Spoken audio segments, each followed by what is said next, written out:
Hi! Welcome to Vinayak star kitchen.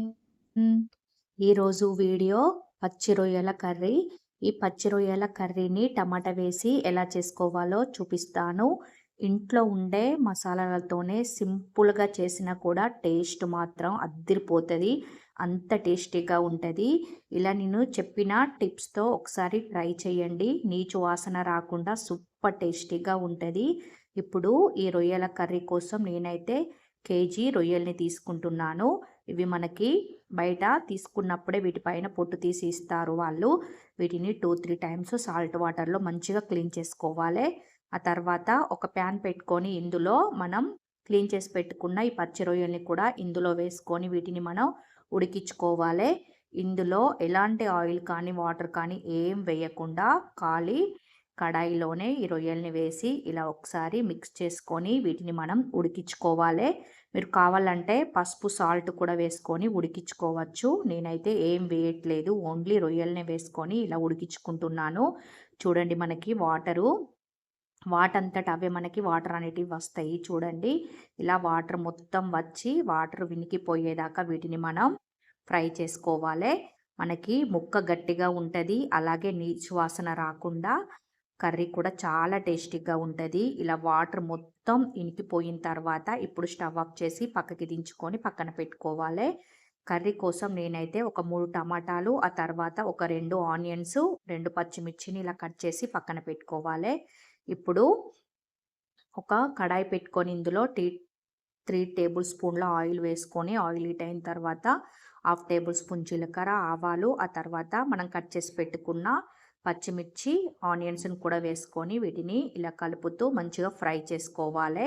ఇలా కొంచెం fry అయిన తర్వాత ఇందులోనే 2 రెమ్మల కరివేపాకు కూడా వేసుకొని ఫ్రై చేసుకోవాలి. ఆనియన్స్ మనకి మంచిగా బ్రౌన్ కలర్ అయ్యేదాకా ఫ్రై అయిన తర్వాత ఇప్పుడు ఇందులో నేను 1 టేబుల్ స్పూన్ అల్లం పేస్టు, 1 టేబుల్ స్పూన్ పసుపు, ఆ తర్వాత ఇందులోనే 1 టేబుల్ స్పూన్ పచ్చి ధనియాల పౌడర్ వేసుకుంటున్నాను. ఇప్పుడు వీటన్నింటిని ఇలా మంచిగా మిక్స్ చేసుకొని అల్లం పచ్చివాసన పోయేదాకా ఫ్రై చేసుకోవాలి.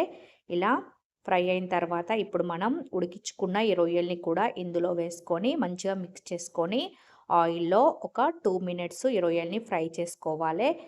మనం ఆల్రెడీ వీటిని ఉడికించుకున్నాం కాబట్టి ఎక్కువ ఫ్రై చేయనవసరం లేదు. ఎందుకంటే ముక్క గట్టిగా అయ్యి మనకి ఎలాంటి స్మెల్ రాదు. ఇప్పుడు మూత పెట్టి ఒక 2 మినిట్స్ ఆయిల్‌లో ఫ్రై చేసుకుంటే సరిపోతది. 2 మినిట్స్ తర్వాత ఇందులో మనం కట్ చేసి పెట్టుకున్న టమాటా ముక్కల్ని కూడా వేసుకొని, తర్వాత ఇందులో రుచికి సరిపడా సాల్ట్ కూడా వేసుకొని మంచిగా మిక్స్ చేసుకోవాలి. ఈ టమాటాలు మనకి మగ్గిపోయేదాకా మూత పెట్టి ఈ టమాటాలను ఒక 2 మినిట్స్ ఉడికించుకోవాలి. 2 మినిట్స్ తర్వాత మనకి టమాటాలు చక్కగా మగ్గిపోతాయి చూడండి. ఇలా టమాటాలు మనకి చక్కగా మగ్గిపోయినాయి. ఇప్పుడు ఇందులోనే నేను 1 టేబుల్ స్పూన్ కారం వేసుకుంటున్నాను.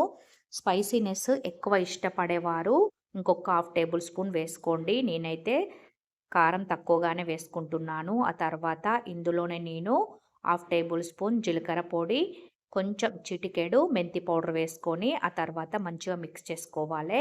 ఇలా కారం వేసుకున్న తర్వాత ఒక 1 మినిట్ ఆయిల్‌లో ఫ్రై చేసుకోవాలి. ఫ్రై అయిన తర్వాత ఇప్పుడు ఇందులోనే 1 గ్లాసు వాటర్ వేసుకొని ఒకసారి మిక్స్ చేసుకొని ఇప్పుడు మూత పెట్టి మనం ఈ సూప్ దగ్గర పడేదాకా ఉడికించుకోవాలి. చూడండి మనకి సూప్ దగ్గర పడిపోయింది. ఇప్పుడు ఇందులో నేను చిన్న టేబుల్ స్పూన్‌తో half table spoon garam masala వేసుకుంటున్నాను. ఇలా గరం మసాలా కూడా వేసుకొని ఒకసారి మంచిగా మిక్స్ చేసుకొని ఇంకొక 1 మినిట్ ఉడికించుకుంటే సరిపోతది. మీకు సూప్ ఎక్కువ కావాలనుకుంటే కొంచెం ముందే స్టవ్ ఆఫ్ చేయండి. నేనైతే ఇలా దగ్గర పడేదాకానైతే ఉడికించుకుంటున్నాను. ఎందుకంటే మనకి గ్రేవీ ఇది ఎక్కువగానే వస్తది. టమాటా, ఆనియన్స్ ఎక్కువ వేసాం కాబట్టి. ఇప్పుడు ఇందులో చిన్నగా కట్ చేసి పెట్టుకున్న కొత్తిమీరని కూడా వేసుకొని ఇప్పుడు ఒకసారి మిక్స్ చేసుకొని స్టవ్ ఆఫ్ చేస్తే మనకి పచ్చి రొయ్యలు టమాటా కర్రీ రెడీ అయిపోయింది. ఇప్పుడు నేనైతే స్టవ్ ఆఫ్ చేసి ఒక సర్వింగ్ బౌల్లోకి అయితే సర్వ్ చేసుకుంటున్నాను. చాలా అంటే చాలా టేస్టీగా ఉంటుంది. ఇంట్లో ఉండే మసాలాలతోనే ఎలాంటి మసాలాలు నూరకుండా ఇంట్లో ఉండే వాటితోనే ఇలా సింపుల్‌గా చేసుకోండి. ఈ పచ్చి రొయ్యల టమాటా కర్రీ అద్దిరిపోతది నిజంగా. అంత టేస్టీగా ఉంటది. ఈ వీడియో మీకు నచ్చినట్లయితే సబ్స్క్రైబ్ చేయడం, లైక్ చేయడం, అలాగే మీ ఫ్యామిలీ మెంబర్స్‌కి షేర్ చేయడం అస్సలు మర్చిపోకండి. Thank you for watching. Bye.